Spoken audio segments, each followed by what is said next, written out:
Good morning. Boy, we sure need our coffee in the morning, don't we? Nothing like a good cup of coffee right off the bat. But there's some, a nice byproduct of coffee is the old coffee grounds. And they have some good uses in the garden. And let's take a walk outside. I'm going to show you how we're going to use our coffee grounds in the garden.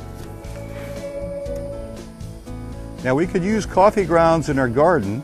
It's going to lower the pH of the soil. We already have a naturally low acid soil in Florida, so we got to be careful that we don't get it too low and the plants stress out from the low pH. But for blueberries and other acid-loving plants, it's a great thing to lower the pH of the soil. Now we've also found that the scale, the Asian scale that's affecting our cycads, this is a pretty good control for the Asian scale, where whether you make a tea and spray it on the foliage and on the trunk, or just take the grounds and spread around the base of the plant, and that will get the scale that's in the root system of the plant. Thanks folks, Jim Hunter with your short and sweet tip of the day.